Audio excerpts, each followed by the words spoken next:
Fala galerinha Dominantes Online, agora a gente vai falar de uma parte muito importante. Vamos falar de dois tópicos juntinhos, impulso e quantidade de movimento. Bem galera, o que é o impulso, não é? Muitas das vezes quando a gente brinca com a palavra impulso, a gente, por exemplo, está falando sobre a situação, ó, pega impulso para pular, pega impulso para conseguir se projetar.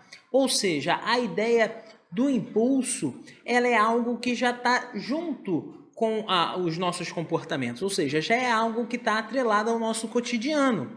E impulso, pessoal, é justamente isso. O impulso ele serve para que a gente consiga medir as consequências de atuação de uma força que está atuando durante um tempo em cima de um corpo. Então, se uma força mesmo que ela seja pequena, ela tenha um tempo de atuação muito grande sobre um corpo, automaticamente ela vai fazer com que esse corpo consiga um movimento maior, não é? Podemos pensar aqui, por exemplo, sobre a situação de um pequeno peteleco e um empurrão. Mesmo que a gente esteja falando que o peteleco e o empurrão tenham a mesma força, não é? O tempo de atuação deles vai ser totalmente diferente. Então, automaticamente, eles vão aplicar uma consequência diferente. Eles vão ter uma consequência diferente em cima daquele corpo.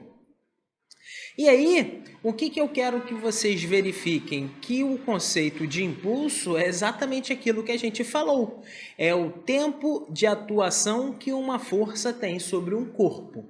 Só que, pessoal, quando a gente entra dentro desse universo impulso e quantidade de movimento, é muito importante a gente entender uma coisa.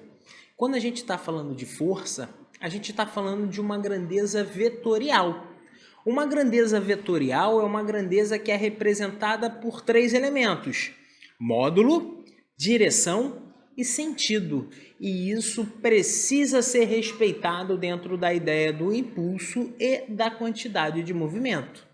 Então, para onde a força está atuando, ela vai fazer diferença para o movimento do nosso corpo.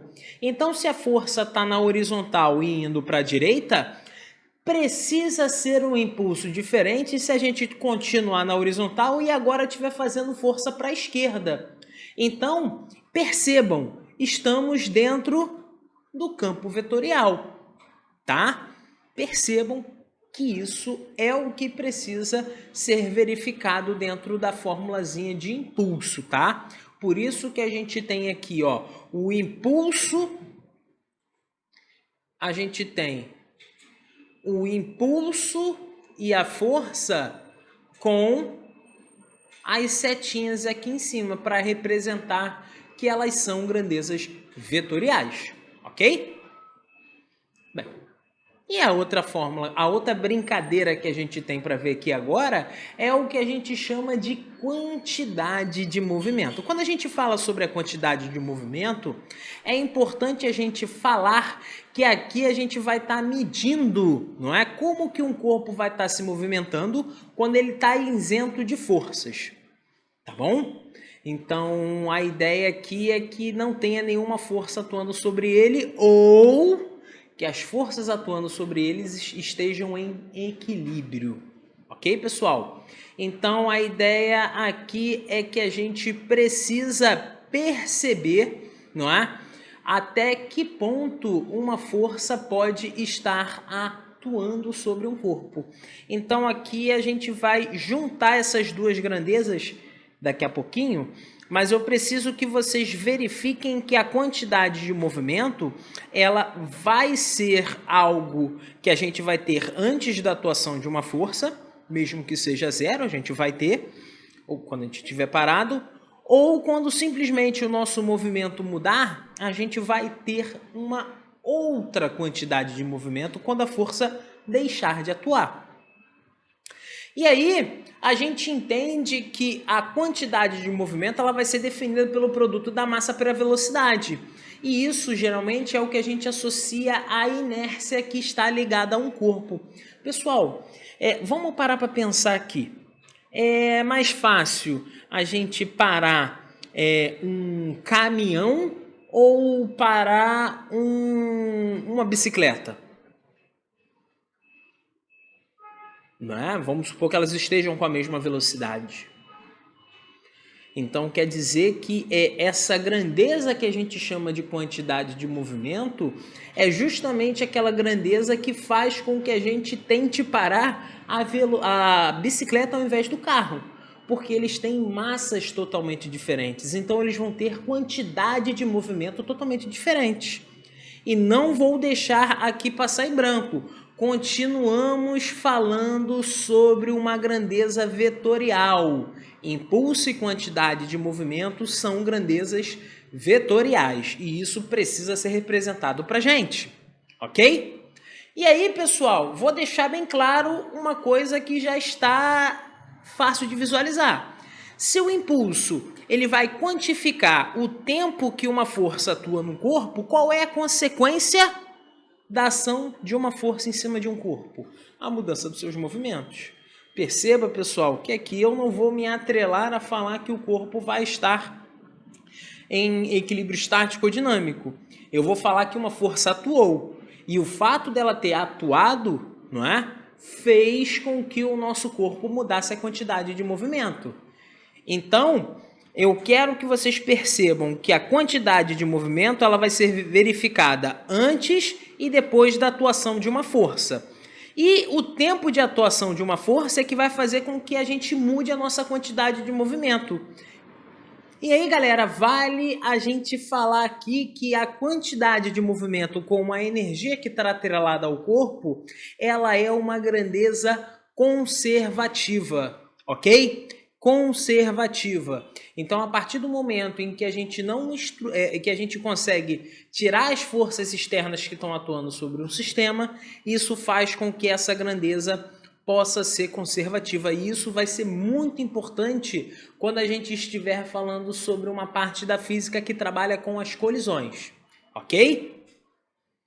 Bem, a partir do momento em que a gente entende que a atuação de uma força muda a quantidade de movimento de um corpo, a ideia do impulso e da quantidade do movimento faz com que essas duas grandezas estejam atreladas. Sim, elas estão extremamente atreladas.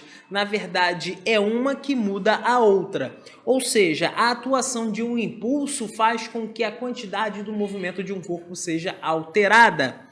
E aí a gente chega à conclusão que o impulso vai ser exatamente o quê? A variação da quantidade de movimento de um corpo, que ali a gente percebe que vai ser a quantidade do movimento final menos a quantidade de movimento inicial que esse corpo teve antes e depois da atuação da força.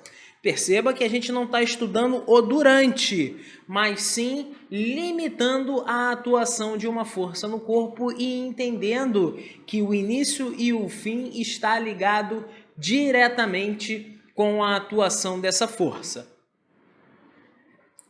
Dá uma olhada nesse exemplo aqui, pessoal. Aqui nessa questão a gente vai trabalhar diretamente com o impulso mudando a quantidade do movimento de um corpo. A aplicação da chamada lei seca diminuiu significativamente o percentual de acidentes de trânsito em todo o país.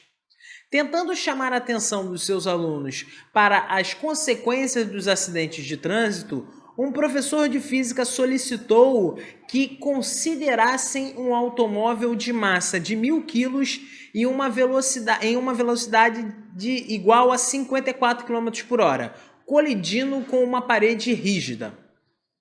Supondo que ele atinja o repouso em um intervalo de tempo de meio segundo, determine a força média que a parede exerce sobre o automóvel durante a colisão.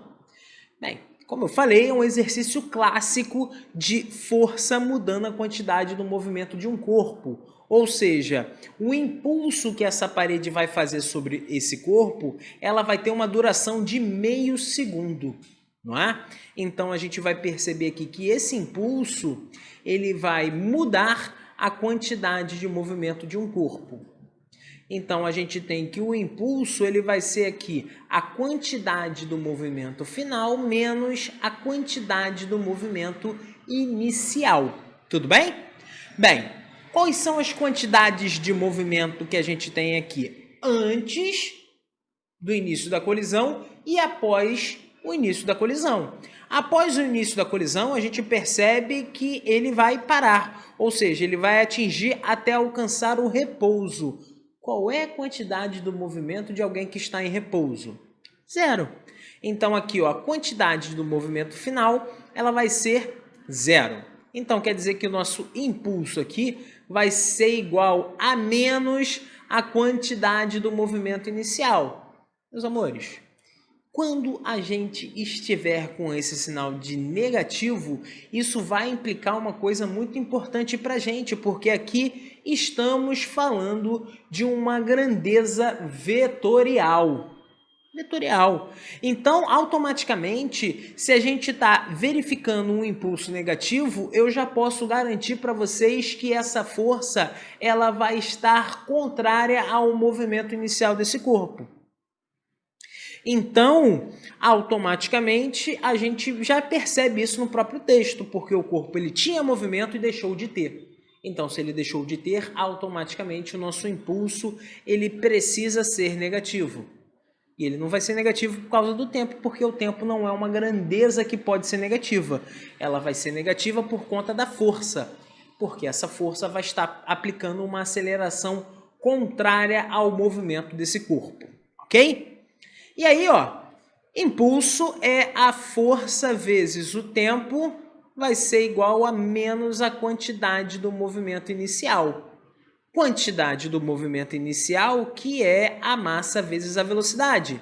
Velocidade, nesse caso, inicial, né, pessoal?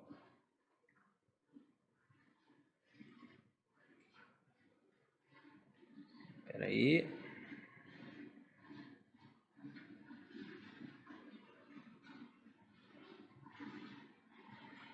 Substituindo os elementos que nós temos, força vai ser o 0,5, que foi o tempo de atuação da força exercida pela parede. A massa desse corpo é 1000.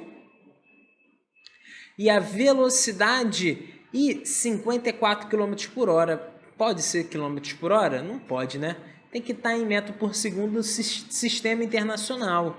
54 km por hora, pessoal, dividido por 3,6, vai dar para a gente 15 metros por segundo.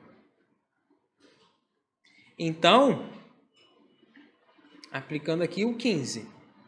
Bem, então a minha força vai ser menos 15 vezes 1000 vai dar 15.000, e aí vai estar dividido por meio, não é? Dividir por meio é a mesma coisa que multiplicar por 2.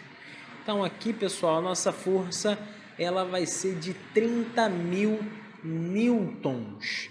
30.000 newtons. Galera, vamos só entender a dimensão dessa força.